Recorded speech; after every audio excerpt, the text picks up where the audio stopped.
Larry Bird learns his high school rival died in a factory accident, then visits his family.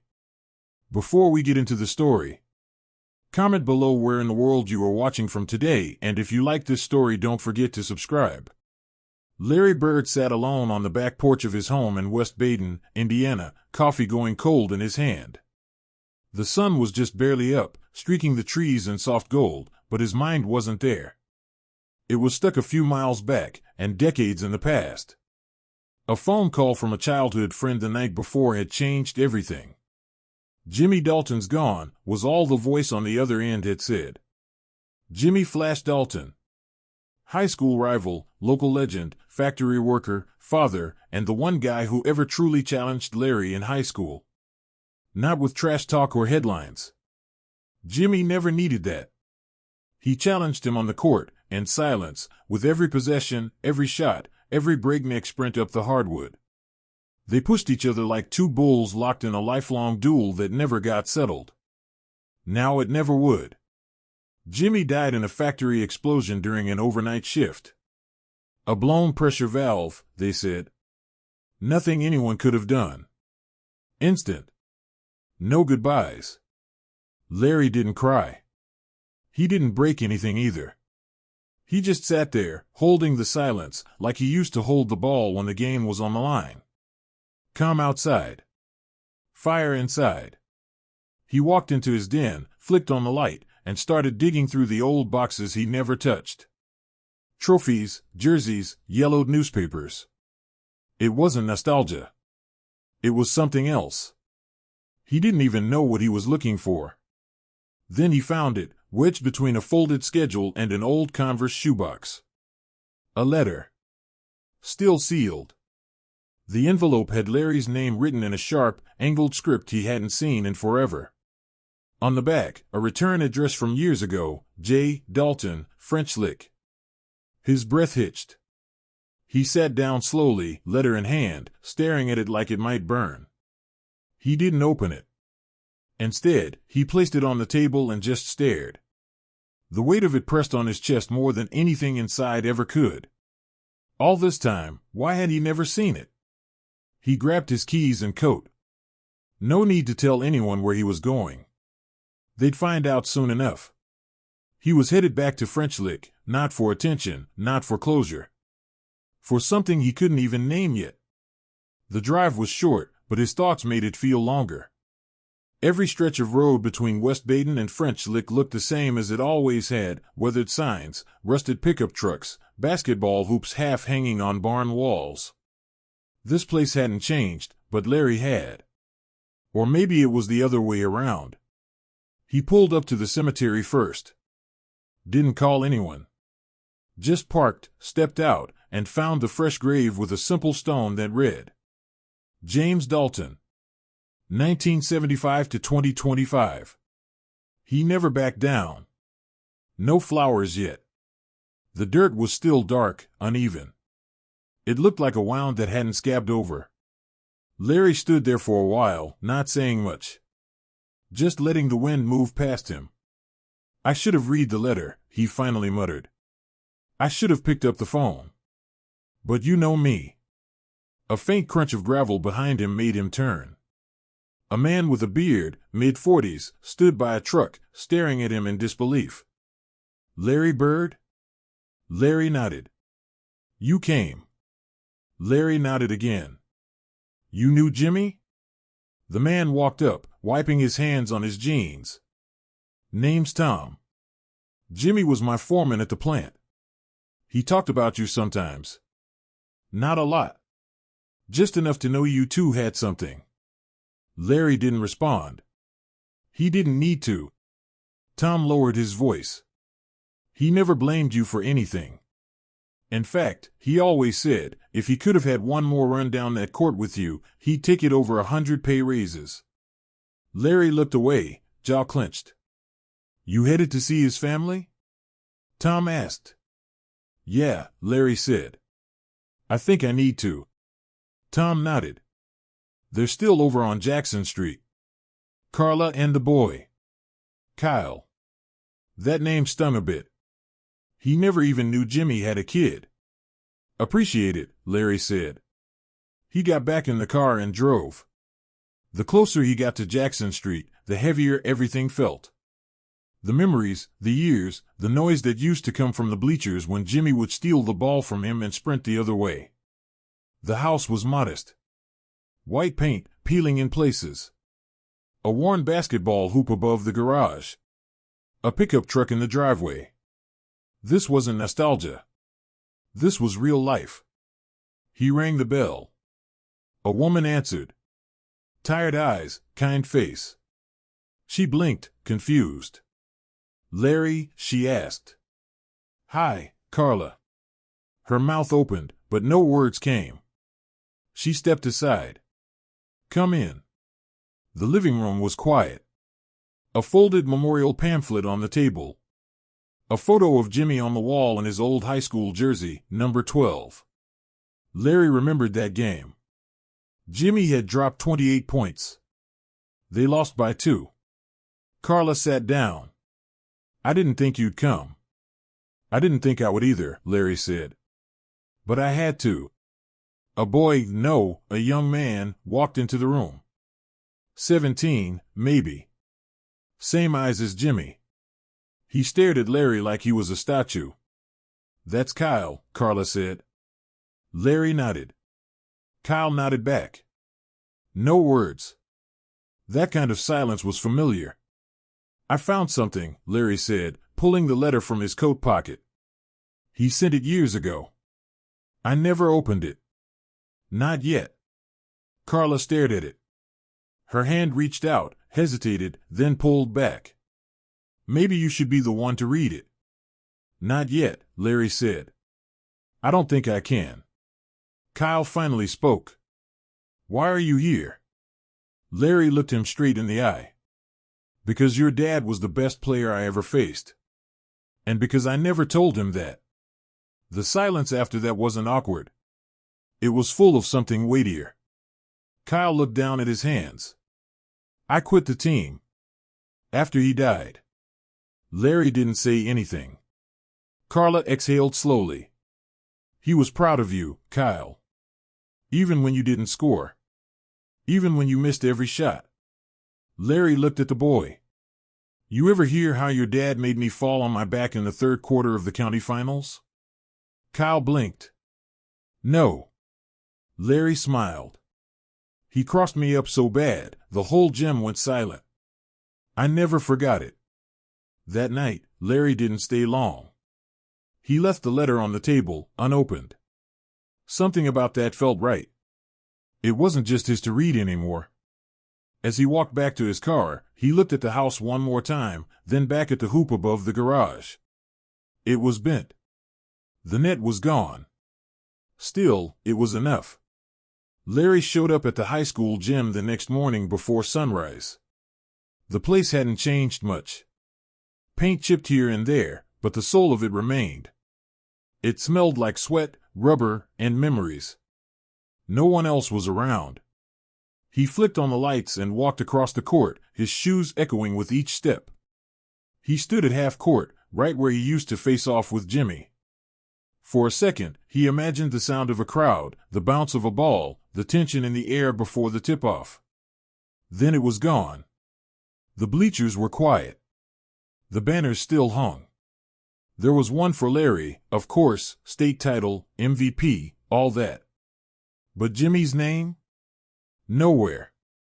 Coach Danvers walked in from the side door. Older now, gray hair, a limp in his step.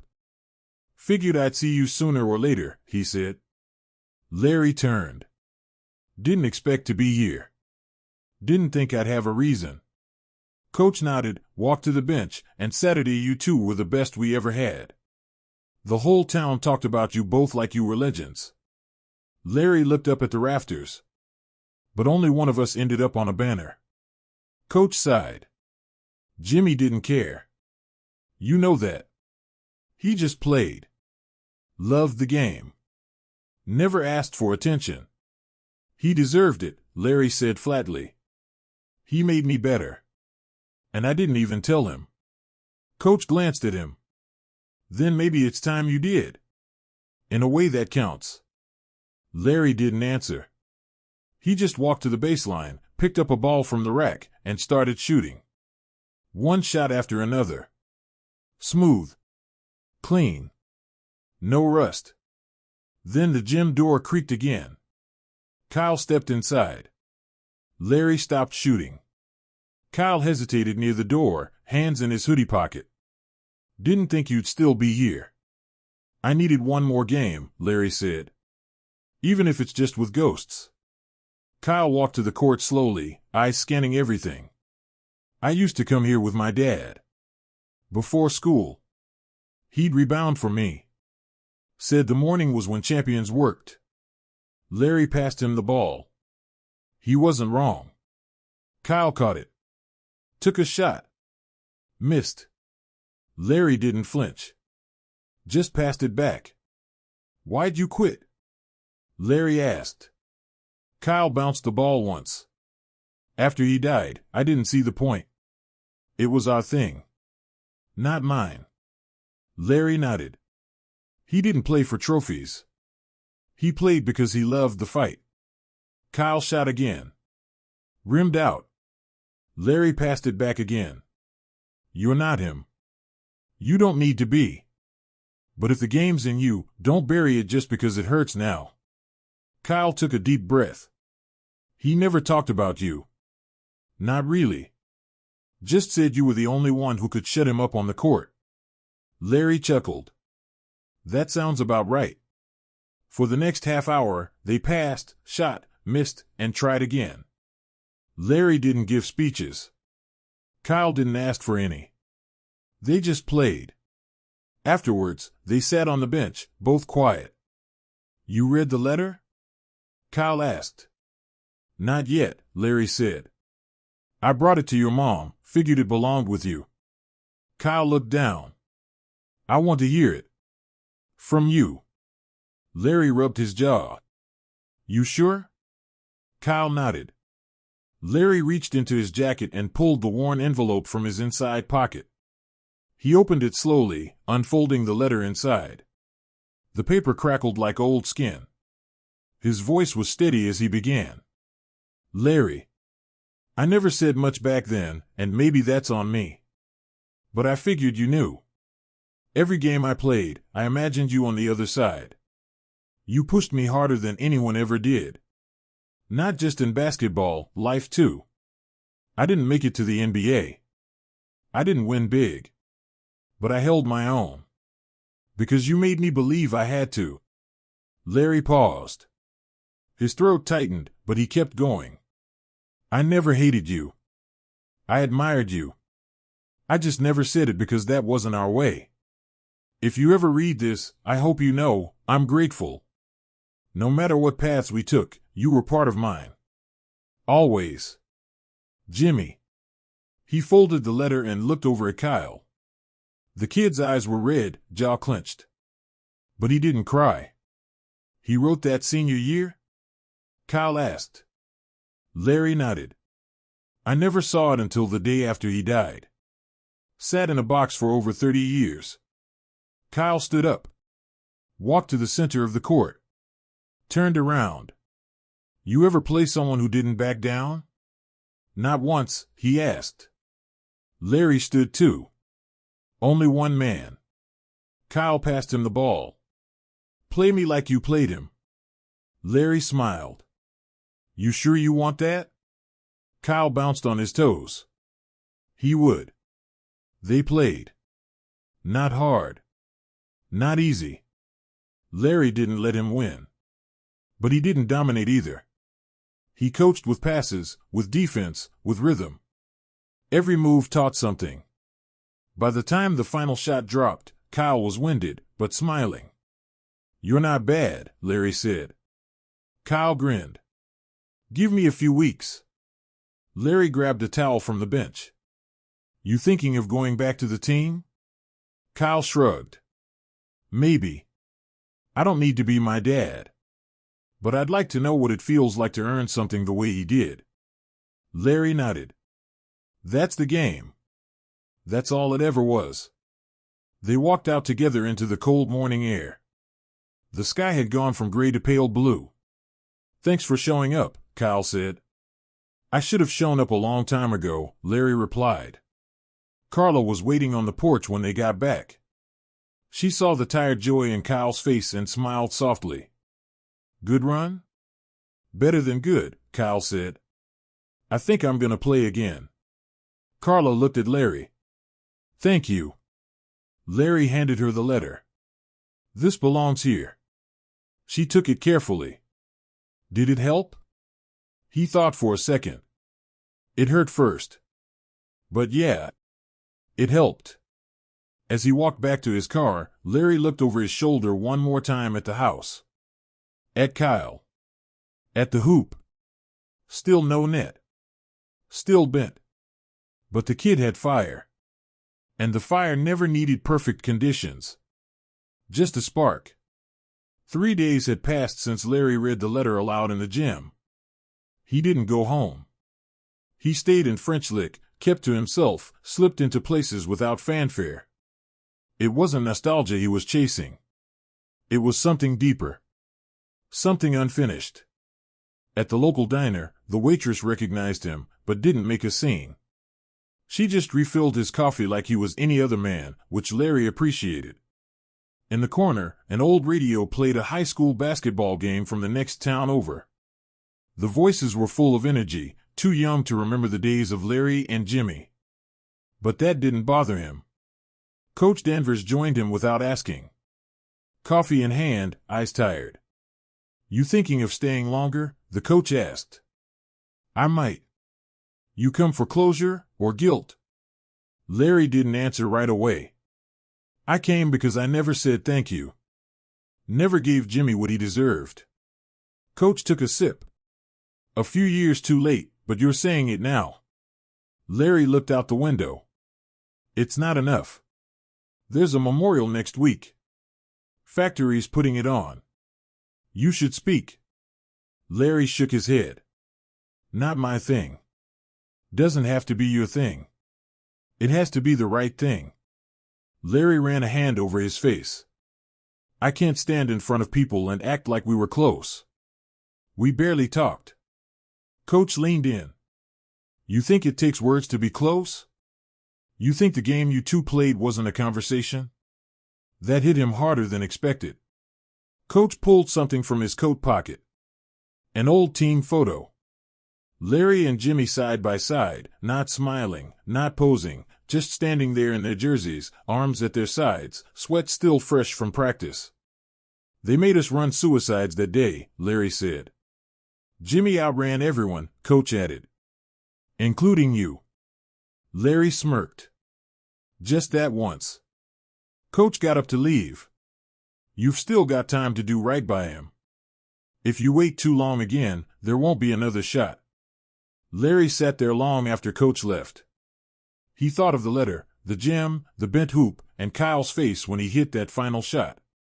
The next day, Larry drove out to the factory where Jimmy had worked. The building stood quiet now, fenced off with caution tape still fluttering in the wind. A few memorials had been left outside the gate, flowers, hard hats, photos. He stared at the main entrance for a while. A man approached him, wearing a reflective vest and steel-toed boots. Probably mid-50s. He squinted at Larry. You looking for someone? Just looking. You knew Dalton? Yeah. A long time ago. The man nodded. He was one of the good ones. Covered my shift once so I could make my daughter's piano recital. I never forgot that. Larry didn't say much. Just nodded. That sounded like Jimmy. He used to talk about playing ball, the man went on. Said he had one rival who could make the gym shake. Larry raised a brow. He said that? The man smiled. Not in those words, but yeah. You could tell it mattered. He kept that fire. Even when he clocked in every night, there was still something competitive in him. Larry thanked him and left. On the way back into town, he pulled into the school. The gym was locked, so he went around to the side where the maintenance shed sat. Inside, he found a ladder, some tools, and a box of old nets. He walked up to the Dalton house, ladder in one hand, net in the other. Carla opened the door, eyebrows raised. "Need a hand?" she asked. "Just a ladder," Larry said. "And 5 minutes." She stepped aside. Kyle was already outside, shooting with no net. Larry set up the ladder and climbed up. He unscrewed the rusted bracket, tightened the bent rim, and looped the net through, knot by knot. "Figured this was the least I could do," he said as he worked. When he climbed down, Kyle grabbed the ball and launched a shot. Swish. He grinned. "That sound's been gone too long." Larry nodded. "Your dad liked the sound of a clean net more than anything." "Never said it, but you could tell." Carla crossed her arms. "You gonna speak at the memorial?" Larry looked at her, uncertain. She didn't push. "If you do, make it real." Jimmy didn't care about big words. Larry looked at Kyle. "You playing again?" "Yeah. First game's Friday." Larry smiled. "I'll be there." Friday came fast. Larry sat in the back row of the gym, hoodie up, eyes on the court. Kyle wore number 12. That alone sent a chill down his spine. The team was down at halftime. Kyle hadn't scored. Looked rattled. In the locker room, Coach Danvers, now volunteering part-time, called Larry in. "Say something," he said. Larry hesitated, then walked in. The room got quiet. Kyle looked up, surprised. Larry kept it simple. "I don't know most of you. I'm not here to give a speech. But number 12, that was your dad's number. He didn't wear it because it looked cool. He wore it because it reminded him that every game is a fight. If you're out there coasting, you're not playing like him." He looked at Kyle. "You don't need to be Jimmy. But if you want to honor him, give it everything. Even when it's hard." He walked out after that. Said what he needed to say. Second half, Kyle came alive. No wild hero shots. Just grit. Defense. Hustle. Then came a fast break, down by 2. Kyle sprinted the floor, caught the pass, pulled up at the elbow, Jimmy's spot, and drained it. Tie game. The crowd went wild. Final seconds. Kyle got the ball again, double-teamed, found an open teammate under the basket. Assist. Win. Larry didn't cheer. He just nodded. After the game, Kyle found him outside. "You saw that pass?" he asked. "Your dad would have made it too," Larry said. They walked to the car together. "You gonna speak?" Kyle asked. Larry looked up at the stars. "Yeah. I think it's time." The memorial was the next morning. Packed. Factory workers. Teachers. Neighbors. Half the town, it seemed. Larry stood at the podium. No paper. No notes. "I used to think a rival was someone you tried to beat. But that's not it. A rival is someone who brings out the best in you, even when they don't say a word. Jimmy did that for me." He paused. "I never told him. But I should have. And I want you all to know, he was more than just a player. He was the reason I had to be better. He was the reason I kept pushing. I didn't get here alone. I got here because of him." He stepped down. Carla hugged him. Kyle shook his hand. For the first time in years, Larry felt something lift. Not closure. Not peace. But a little more whole than before. Larry stayed in town longer than he expected. He told himself it was just a few more days, but he knew better. Something in French Lick wouldn't let him leave yet. The memorial hadn't closed the book, it had opened a new one. He started his mornings at the diner now. The waitress didn't bother him much anymore, just poured his coffee and gave a small smile. Locals had stopped approaching him, mostly. A few head nods, some thank yous. Nothing more. He liked it that way. One morning, as he stirred his coffee, Coach Danvers slid into the booth across from him again, holding a folder. "I figured you'd want this," Coach said, placing the folder on the table. Larry opened it. Inside were clippings, old box scores, photos of games, newspaper articles that mentioned Jimmy. Most had yellowed with age. One was a photo of Jimmy blocking Larry's shot. "I kept everything," Coach said. "Knew one day someone would care again." Larry stared at the image. Jimmy midair, eyes locked on the ball, Larry twisting in mid-jump. It didn't look like two rivals. It looked like two men built for the same moment. "He ever say anything after that game?" Larry asked. Coach nodded.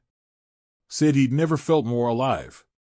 And that you were the only one who ever made him doubt himself. Even if it was just for 1 second. Larry closed the folder slowly. "I didn't doubt him."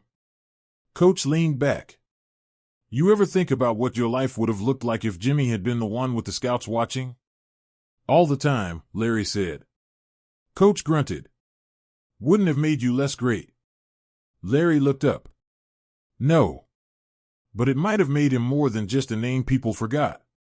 Coach didn't argue. They both knew it was true. Later that day, Carla invited Larry over for dinner.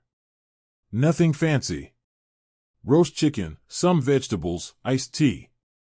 The house was warmer than he remembered. Maybe because it was quieter now. Or maybe because something had shifted since the memorial. Kyle joined them, still in practice gear. He was more confident now. Not arrogant, just settled. Comfortable in his own skin. They ate in near silence for a while, then Carla spoke. "He would have liked this," she said. "You being here. Helping Kyle." Larry nodded. "He helped me first." Kyle looked up. "Can I ask something?" "Of course," Larry said. "Do you think he ever regretted staying here? Not chasing something bigger?" Larry took a breath. "I think your dad knew exactly what he was built for. He didn't chase the spotlight because he didn't need it. He had pride. Not the kind you flash. The kind you carry." Kyle leaned back in his chair. "Sometimes I wonder if I should leave. Try for something more." Larry looked him in the eye. "That's your choice. But don't ever think staying here means you're settling. It only matters if you stop growing." Carla nodded. "He told me once that greatness isn't about where you go, it's about how far you're willing to go for the people you care about." Larry smiled. "Sounds like Jimmy." After dinner, Larry sat on the porch while Carla cleaned up. Kyle came out a few minutes later, ball under his arm. "Wanna shoot?" Larry stood. "Always." They walked down to the driveway. Kyle passed him the ball. Larry dribbled, squared up, and shot. Swish. Kyle grinned. "Still got it." "Barely," Larry said, shaking out his wrist. Kyle took a turn, nailed a corner shot. "We've got a tournament coming up. Final's gonna be at the Civic Center in Evansville." Larry raised a brow. "That's big time." Kyle nodded. "Coach said if I keep playing like this, there'll be scouts." "You ready for that?" Larry asked. "I think so," Kyle said. "But it's not just about me anymore. I want to prove something. For him. For this town." Larry nodded. "Then make sure you're playing for the right reasons. Don't let pressure turn love into burden." Kyle looked thoughtful. "Did that ever happen to you?" "More than once," Larry said. "The higher you climb, the easier it is to forget why you started." Kyle shot again. Missed. Then again. Swish. "You will be there?" Kyle asked. Larry didn't even blink. "Front row." They kept shooting until the stars were out. No scoreboard. No crowd. Just a ball, a hoop, and the unspoken bond between a boy trying to rise and a man making peace with his past. The next morning, Larry visited the town council. Asked if he could fund something quietly, no press, no plaque with his name. Just something permanent. 2 weeks later, the high school gym got a surprise renovation. New floorboards. Fresh paint. A new banner added above the bleachers. It didn't say legend. It didn't say hero. It read, Jimmy Flash Dalton, the fire that never faded. No speeches. No ceremony. Just a simple unveiling before the next home game. When Kyle walked into the gym and saw it, he stopped. Larry watched from the corner. Kyle turned to him and nodded. Not as a student to a mentor, but as one man to another. Coach Danvers stood next to Larry. You finally said it. Larry kept his eyes on the banner. Took me long enough. Later that night, Larry returned to the cemetery. Brought a folding chair and the letter again. Not to read it, but to leave it behind. He placed it under the headstone, weighed down by a rock. I read it, Jimmy. And I told them. They know who you were now. The wind picked up slightly. Not enough to move the letter. Just enough to feel like something was moving on. I'll stick around a while longer, Larry added.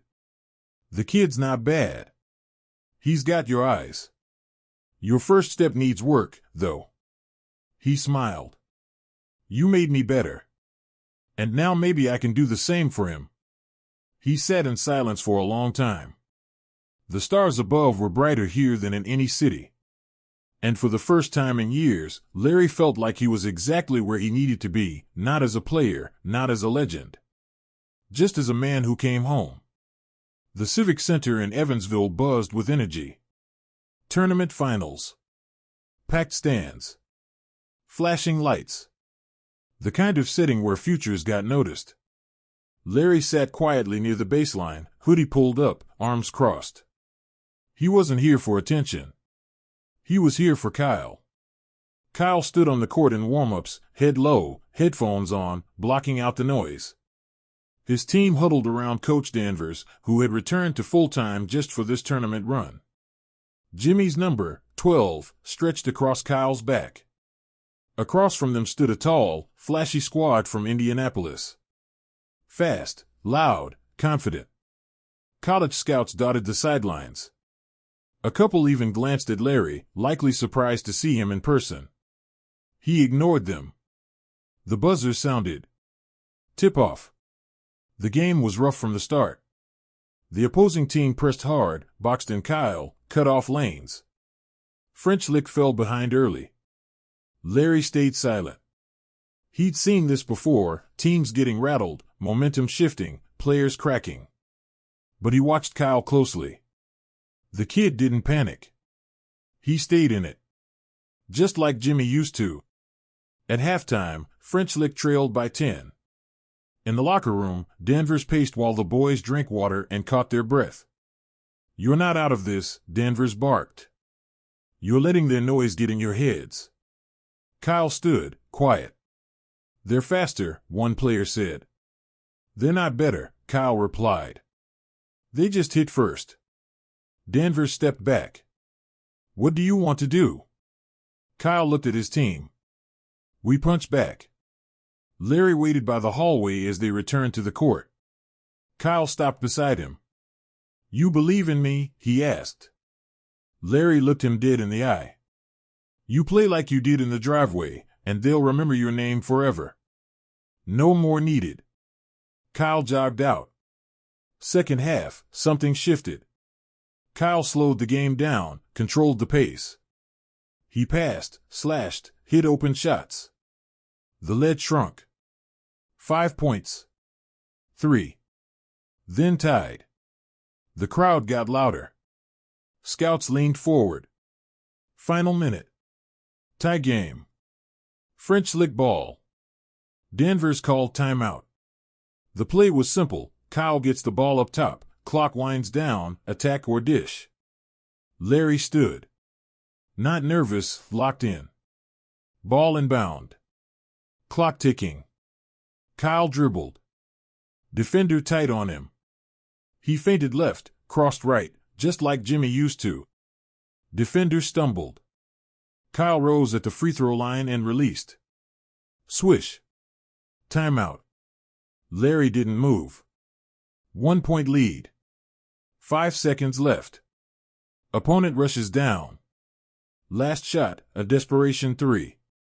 Off the backboard. No good. French Lick wins. The place erupted. Kyle dropped to his knees, overwhelmed. His teammates mobbed him. Larry exhaled. Later, after the interviews and celebration, Kyle found Larry behind the bleachers. I did it, he said, exhausted. You earned it, Larry said. Kyle pulled something from his gym bag, a folded note. I wrote this before the game. Just in case. Larry opened it. No matter what happens, thanks for coming back. Not for the town. For me. And for him. Larry's eyes didn't water, but he nodded slowly. He would have been proud of you, Larry said. I am too. Kyle looked down. I want to keep going. Really try. Not for a name. For the work. Larry smiled. That's the only reason that lasts. Outside the Civic Center, Carla waited in the parking lot. Kyle jogged to her, hugged her tight. Larry watched them for a while. Then walked over. You good? Carla asked. I think I am, he said. Finally. She touched his arm. You gave him something real. Not fame.